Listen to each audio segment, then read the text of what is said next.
Hi, I'm Greg Kutsona, co-director of Science for the Church. And today I'm talking with Dr. Felicia Wu Song, who's a cultural sociologist of media and digital technologies. And she's a professor of sociology at Westmont College in Santa Barbara. She has degrees in history, communication, and sociology from Yale, Northwestern, and the University of Virginia. And Felicia's research is oriented around the rapidly evolving world of digital technology. And I mean, don't we all experience how much it changes and shapes us? And she looks at how the adoption of social media and digital devices fundamentally alters the landscapes of our families, our communities, and just life in general. Her recent book is Restless Devices: Recovering Personhood, Presence, and Place in the Digital Age. So welcome to this conversation, Felicia. Thanks so much. It's really great to be with you, Greg.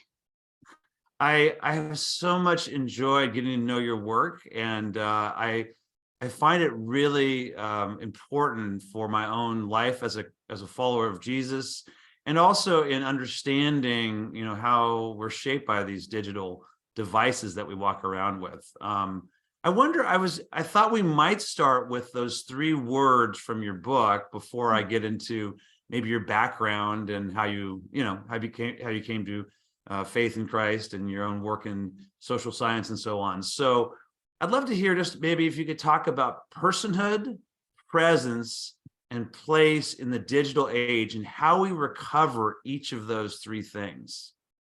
Yeah, sure. We're starting with the easy question, I see. Um, Well, I know so, you're up for it because I've heard you respond to other things. So well, yeah. So I think one of the things that is fascinating to me about our relationships with technology is the ways in which it shifts the meanings of words that have always been around, right? Personhood, presence, and place. And all of humanity has experienced that, right? But it changes our experience of what those words mean, right? And so when I think of personhood, or when I say personhood, I'm particularly interested and concerned about the ways in which our current iteration of digital technologies has a commodifying effect on us. And what I mean by that is that it encourages us to think of ourselves and even other people as brands, as commodities, as things that need to have certain kinds of value that others will want, right? So it becomes transactional. We become commodities ourselves, and we have a tendency to then forget or lose touch with the personhood, which is the intrinsic worth, right? The intrinsic dignity of ourselves, of each other, and the relationships that we can have with each other that have nothing to do with transaction, right? But is built into our imago Dei, right? The being in the image of Godness, right? And so I'm interested and concerned about the way technology kind of is kind of shifting the way we experience what it means to be a person, right? Do I exist if I'm not on Instagram? Do I exist if I'm not in social media? Right? Am I a person? It's a little bit of a twist on that. If a tree falls in the forest, exactly, it still make a sound, right? If Instagram doesn't record what I'm doing, am I still a person? Right, Yeah. exactly. Right. Or if I post something and nobody responds, like, did it even get said? Right. Yeah, exactly. And so all of that is really curious, I think. And but I think we all feel it, we all feel it when we're involved and engaged in those digital dynamics. When it comes to presence, I think our contemporary digital technologies have a tendency of putting our physical presence in the backseat, that is Mhm. wanting to really celebrate our capacity to not have to be embodied. And there are Yeah. really wonderful things that can happen when, I mean, you and I are having a conversation right now and we are Right. not in the same room, right? Yeah. And Right. that's amazing, and it creates incredible opportunities, right? And at the same time, um, there can be a loss Yeah. when we start to actually devalue our embodiment, and certainly devalue the embodiment of those who are proximate to us, Right. the Right. presence of others, right? And so there's this is where I think of the work of Sherry Turkle, an MIT Mhm. um, media scholar who's long written about young people and the ways in which um, it's as young people are growing and becoming people, um, that their socialization with digital devices, right, is concerning. That is an emphasis on what's happening on the screen over and above what's happening actually around them, and then Right. an inability to know how to relate to those who are actually sitting next to them or talking to the boy or the girl that is actually in front of them instead of texting, right? Right. And so Right. there's something about the weightiness, or we can use a kind of C.S. Lewis term, the kind of weight of glory, right? That is Yeah. in our presence, that is in each Yeah. other, right? That Yeah. Yeah. is awe-inspiring and appropriately fear-inducing in some cases, Yeah. right? But Yeah. learning to learn how to enjoy and be and engage each other's presence, I think is something that certainly having come out of the lockdowns during the pandemic, we all know, right? We all Yeah. know that there's something very distinct and important Yeah. about being able to be present, physically present with each other. Right. Right. Um, and then place, that's kind of related, but I think it is again the ways, what's concerning and interesting is the ways in which our digital technologies today um, have a capacity to remove ourselves from whatever the place is, kind of psychologically, cognitively remove ourselves, and helps us kind of neglect actually our proximate surroundings, whether it is Yeah. our neighborhood, um, or it is the supermarket that I'm standing in, or the beautiful sunset that's actually happening, and I'm not noticing. Yeah. Maybe because I'm Yeah. taking a picture of it and thinking about how I want to post it on Instagram or something. Right, exactly. Yeah, it's that famous thing, where I was in Florence last year teaching a class, Yeah. and like everything you do or everything that's done, you see people taking a selfie so they can then post it, right? I mean, instead of like just being there and taking Yeah. a little bit of time. Yeah. There's one part of your book that really, well, there's so many parts of your book that spoke to me, but one that deeply resonated was this fear we have of boredom. And I Mm, remember Blaise Pascal's comment that mm. I think it's something like all the problems in the world would be solved if we knew how to stay in a room by ourselves for 15 minutes. I mean, I'm paraphrasing, but Yeah. that sense of ennui and that sense of Yeah. like restlessness, and how our devices allure us to Mhm, say, oh, we can solve that problem for you, we can solve mhm, that pain. mhm. um, would it be fair to say that you want us to be a little more bored and to identify with that pain of boredom to some degree so that we can go to a deeper place? I would say that I'm interested in us not being afraid of being bored, Uh-huh. actually, Yeah.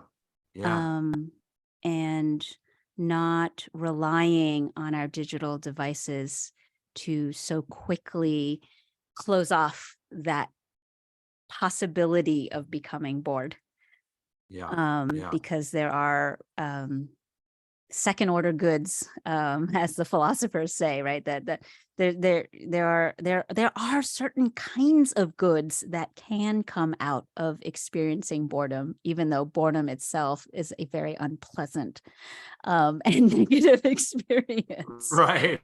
It may be a pathway to something that's deeper, Yes, I think exactly. we're gonna get, I'm sorry, I ran over what you were saying, but we're gonna get to a little bit of the church or the ministry, the church ministry applications, Christian spiritual life. But that was really throughout, Restless Devices, was this recalling of a deeper spiritual life. I found it very soothing in a way, Mm, and mm, I mean challenging, and soothing, which was a really great mm, combination. So thank you mm. for that. I'm so glad. Um, Yeah. and while we're on the moment of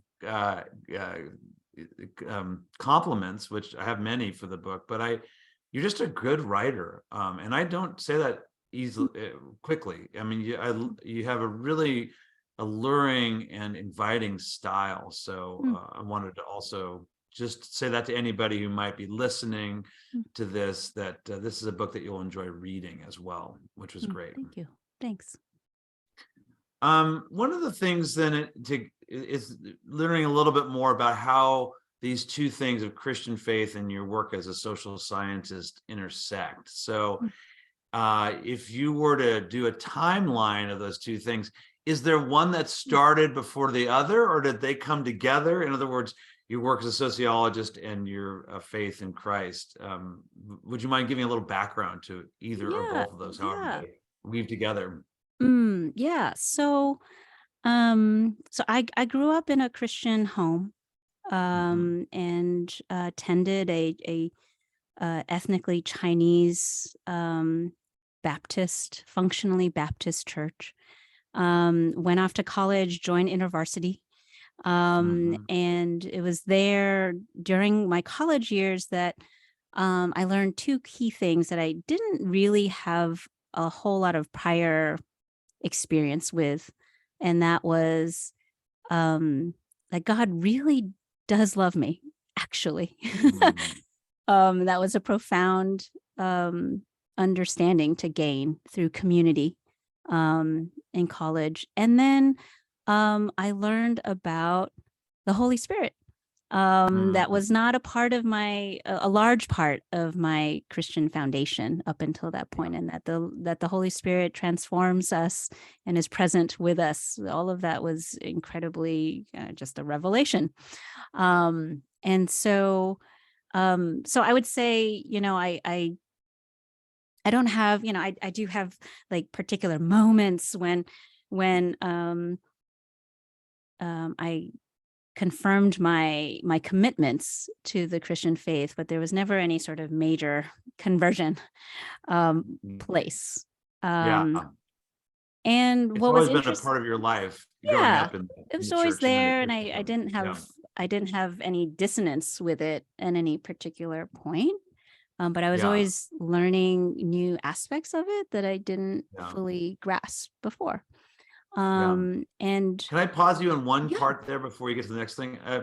I was really touched by how much you were not wanting to shame your reader or bring more law in this book, Mm, in Restless Technology. It's like mm, it was permission giving. It was, I think it was challenging, but it was like, this is not one more to do thing. In fact, you're mhm. trying to remove to do's Yeah. from our life. So does that come out of this sense of God's love for you that you experienced more deeply, as you Hmm. grew as a Christian? Yeah, I think it comes from um it probably comes more from being kind of having an achiever type personality that Hmm. then in my own faith journey has often ebbed into my faith, Yeah. and in unhelpful ways. Yeah. Right, Yeah. in a kind of striving, a kind of spiritual striving, Yeah. that hasn't been fruitful, and that it Right. has required constant cycles back to the no, actually God loves you just all of the flaws and weaknesses, it's okay.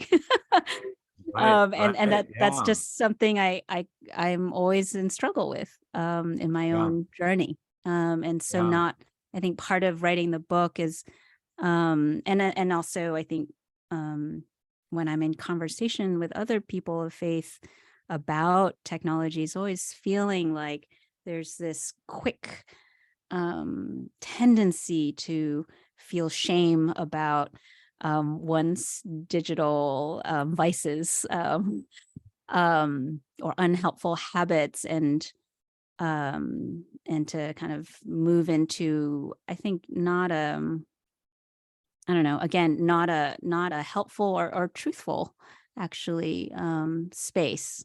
Um yeah, so yeah, yeah, it's a bit of knowing my own flaws and weaknesses and tendencies that yeah, drives me to yeah, write that way.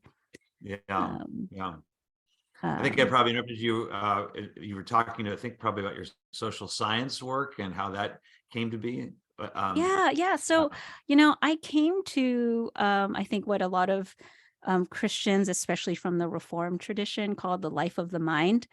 I mhm, came to the life of the mind or the understanding that Christians could use one's intellect um, for God's glory. That this was again a wholly new understanding I did not come to until after college.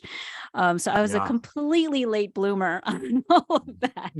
Up until then, it was just personal piety. It was personal transformation. That's what Christianity was.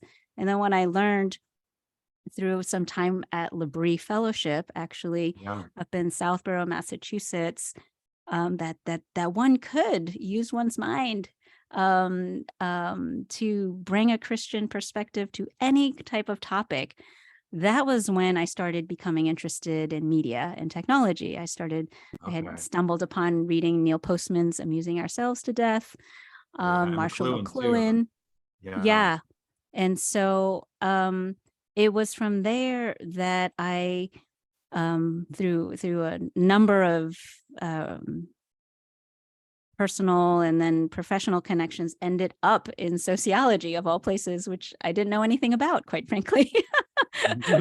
Prior to that, I was a history major in college. And so I was always interested in the ways that the cultural meanings of things have been developed, kind of yeah, how did we come to believe or understand community in certain ways or identity. These terms were always very interesting to me. And so yeah, when I discovered that I could study that through sociology, I was like, okay, let's go do that. And yeah, so even though I studied technology in a lot of ways, my actual interests are in how we experience and understand community, identity, relationships, and technology is just the variable, shall we say, right, in right, social right, scientific terms, the variable that impacts those terms. yeah, Yeah, and so I was fortunate to work with James Hunter, who's a person of faith at yeah, Virginia. And so for yeah, me, the combination of social science and one's faith, I really feel like it was a gift and a true luxury to have a mentor, an advisor who's a person of faith who could kind of walk with me in that. And yeah, I'd gotten really good advice from a graduate student early on about possibly seeking that out. yeah. And that really was a generative space for me. That's To great. just feel like I didn't have to um, kind of set aside the animating questions that drove me and that I could bring them into my intellectual growth and my social scientific, learning was always just cohesive, you know. Hmm. Um, so Well, yeah, and one of then the that things, yeah, go ahead. no, please go ahead. Yeah. Oh, I was just gonna say the book in many ways is The Restless Devices is my first chance to actually do that. I had Mm, written a prior book that was about virtual communities, and that was kind of a strictly academic text. But yeah. part of what was so fun and so gratifying about this book was getting to do sociology and do some like informed theological reflections all in one Yeah. place. And that was super fun. I like that. Yeah, and they're woven together really well. Mm, It's not like you sort of slap on the theology or slap on the sociology, whatever. mhm, You get that Christian mind that you're talking about is active in the book. mm, A mind which is, I think also very well. I just to say it's also very, deeply spiritually mhm. enriching. Just as a little, this is kind of a geek out question, just because I teach the sociology of religion. Yeah, yeah. Um, yeah, who are the people that in sociology have particularly? You mentioned a few, but who are the people who have really influenced you in terms of your own studies? Oh, that's a good question. Um, I feel like I have such a weird education.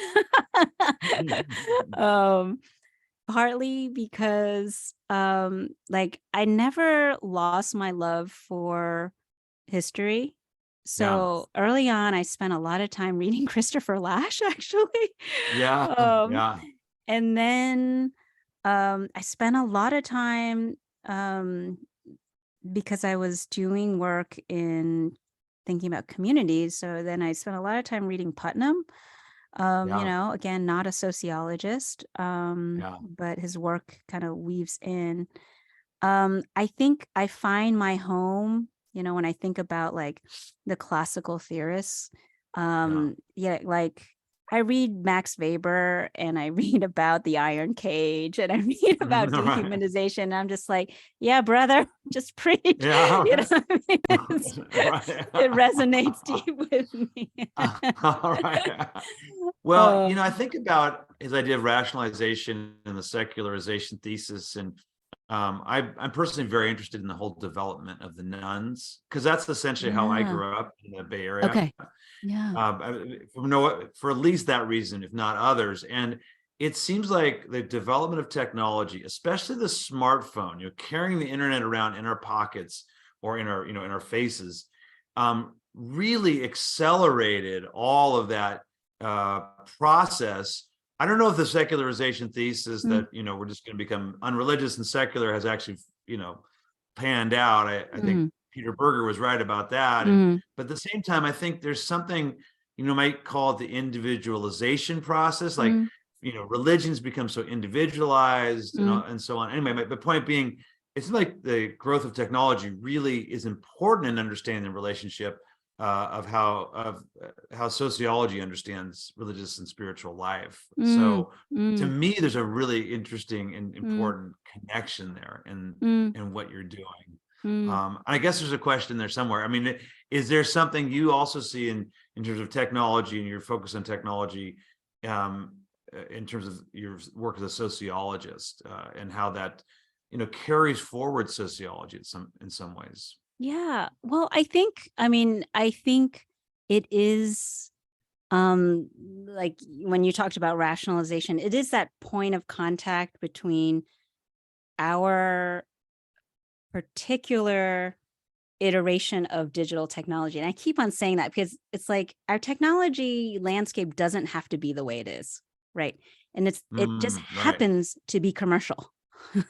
Right? Yes. And it happens Right. to be Right. commercial and commodified and it fits the existing industrialized, post-industrial society kind of framework. It's fit Yeah. right into it and it's just kind of Yeah. whipped it Yeah. up, right? And so for Right. me, I see it, and here my mind goes to like Zygmunt Bauman's work, love his stuff.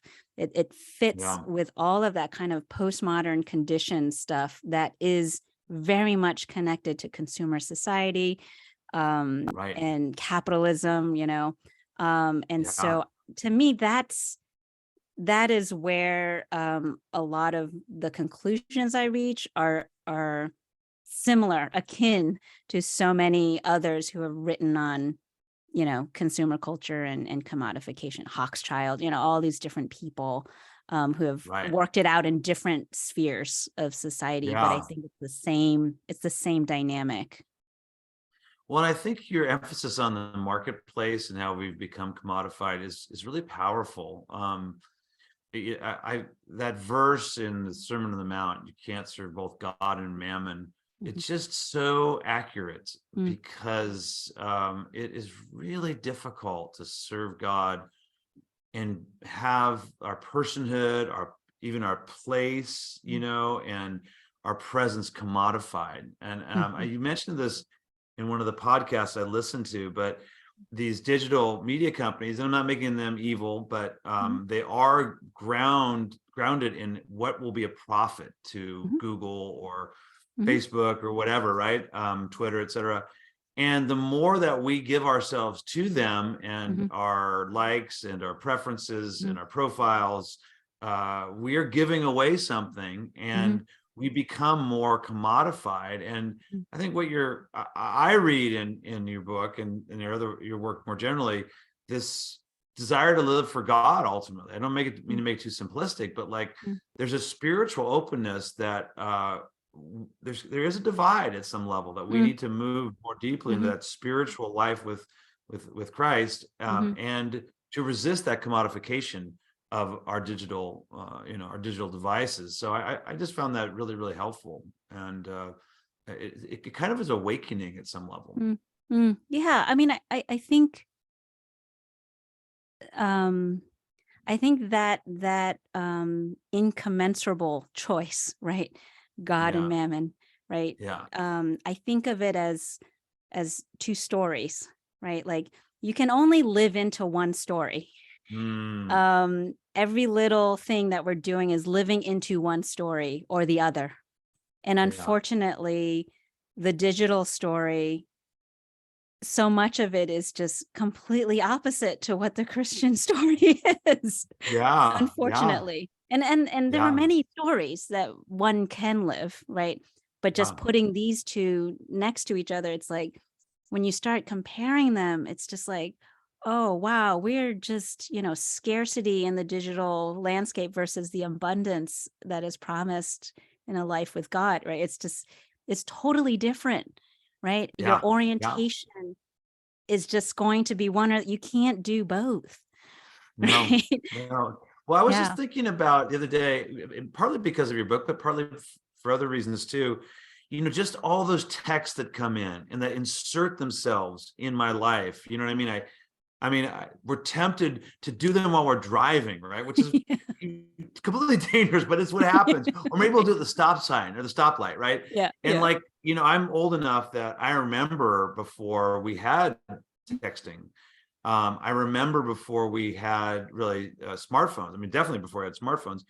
And it's like, it wasn't like we just sat around wondering what to do with those moments. And I think you point out some studies that indicate that we're actually well, I think it was the Atlantic that had that article. Is Google making us stupider? Right? It's like Yeah. we're not able to get deeper into our Mm, thoughts mm, and our brain mm, patterns because we're mm, being continually bombarded by this stuff. And I mhm, I guess I just want to say you're honest about that you're part of that world, and I really mhm, appreciate that honesty. And I want to say that too. mm, Like I'm part of this world. That's why I find this to be like mm, nourishment to have another kind of vision for mm, mhm. technology.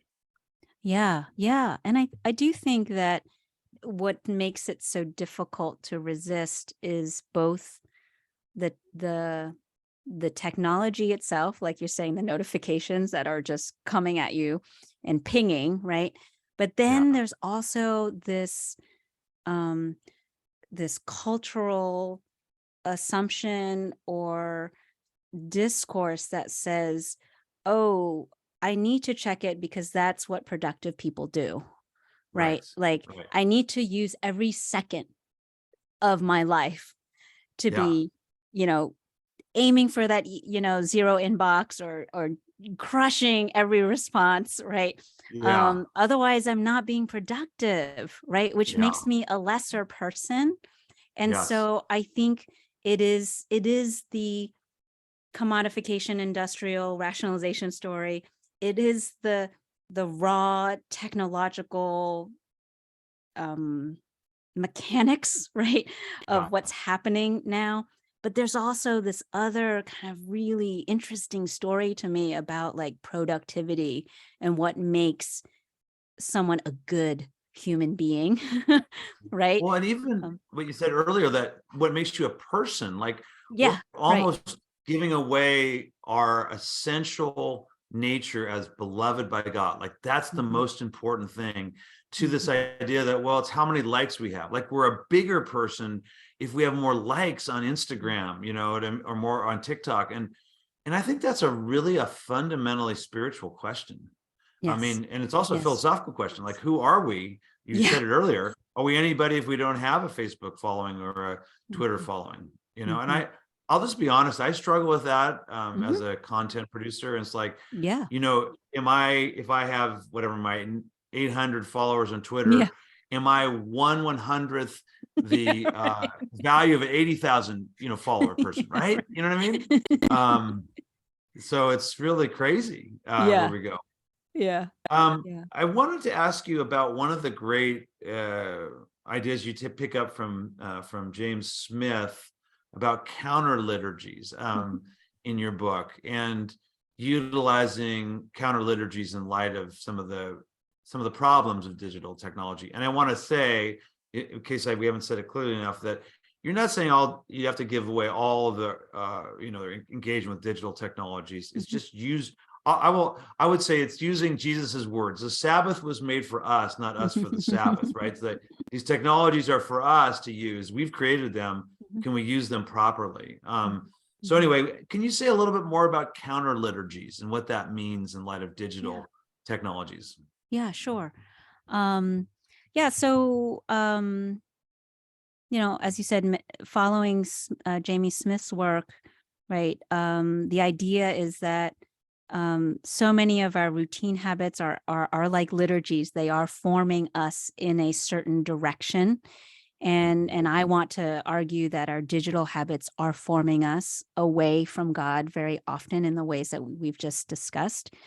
And so I think so many people that recognize that in their own lives think that, well, then we just need to detox. We need to get rid, right, of things, and which may in fact be true. Maybe a particular person would benefit from getting off of social media, or for getting rid of a device in their life. That might be so. But I think what's so interesting and what I find compelling about Smith's concept of counter liturgy is this idea that we are, as human beings, we're driven by appetites, right? We are, in Augustine's terms, right, restless until we find our rest in God. And so we may in fact remove things, but we still need to be filled with something good, right? You can remove, quote unquote, the bad, but removing, quote unquote, the bad isn't going to be enough, right? You've got to Mm, fill that space with something mm, good. And so that's the counter liturgy, is what kinds of life additive practices can we bring in to fill out that space, right? Um, that we might leave if we try to be more ascetic, or remove certain digital habits. So I think the counter liturgy is a kind of retraining, right? It's like a mhm. retraining of appetites, and it might start off a bit awkward because we're not familiar or not Yeah. necessarily prone to enjoy certain kinds of new things, but with time, like so many of our habits, we might actually come to really love it, right? And I write in the book, I give this story about how, as someone that was unfamiliar with traditional forms of church liturgy, after 15 years of practicing it, it became something that was just something my body longed for. And I Yeah. didn't even realize it was happening, Yeah. until Yeah. 15 years later. Yeah.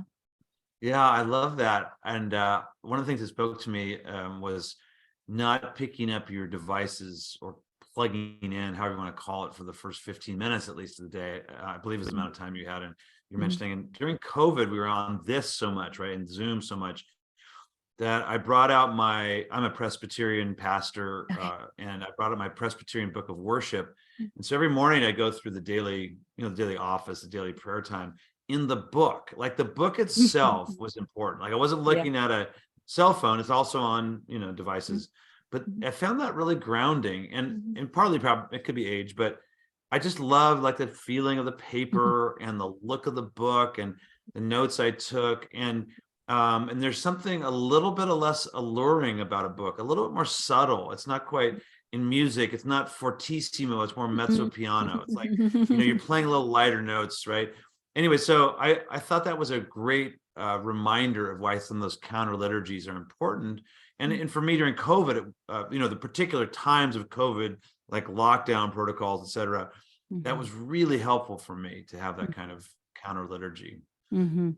Could Mhm. I move to a final question? Is that all right? Unless you wanted to add something what we were Yeah, just no, talking about. that's great. Mhm. Mhm. So with Science for the Church, we're really engaged with this mission of bringing the resources of science in all its forms, social science, psychology, natural sciences, et cetera, to the ministry of Christian churches. And I wonder if there's any final words you'd give, church congregations Mhm. and or church leaders Mhm. and or people in the pew with how your work could help them and could assist them and help them grow spiritually. Mm. Yeah, I think one of the interesting things about digital technology and the church is that at least most American churches that I've observed tend to see technology as a topic, like a Yeah. topic to have a Sunday school class on, a topic to have a sermon on, a topic for our youth group to discuss, right?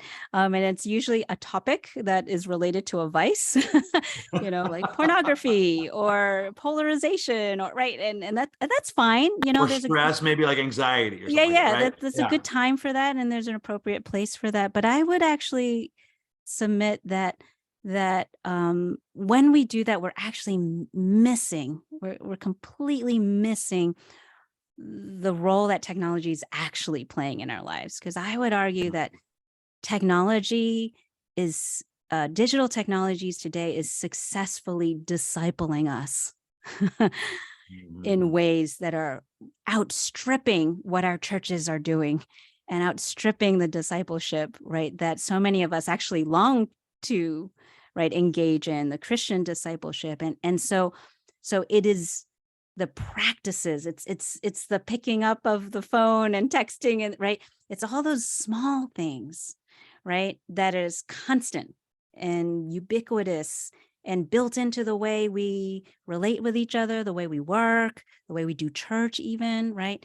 That is, I would argue, forming us in ways that are competing heavily with Christian, what we think of traditionally as Christian discipleship, right? And so, Yes. so I know that's a kind of provocative statement to make, Mhm. but I think it's something to think about, right? To say, oh, technology isn't a topic, it's actually an issue of discipleship. And if Right. as congregations, this is what we're about, right? Is about discipleship, then wow, we better get serious about how are we going to um, pursue discipleship, knowing that there's this other thing that is already discipling us to its Yes. story, right? Yes. And how do we actively then try to name it, recognize what it is, and then, like the counter liturgies, what's the counter story, right? What is the story that we get from Christ, right? That will actually be good news, so much better news, right? Than technology's story. And I think that will require actually some work for us Yeah. right now. I don't actually have all the answers. I'm figuring it out myself. But I think there's just a lot of interesting work that we need to do as people of faith, because it's a different terrain. It's a different kind of consciousness and day-to-day life that we're negotiating. Yeah. Well, that's like a great place to end, and reaffirming the good news that we are created in love by Christ and redeemed in that. Mhm. So Mhm. thank you so much. I could talk with you for hours, and hope there will be a future conversation. But for That now, would be great. Felicia, thank you so much. Yeah. And I do recommend this book, Restless Devices. Thanks again. Yeah. Thanks so much, Greg. All right.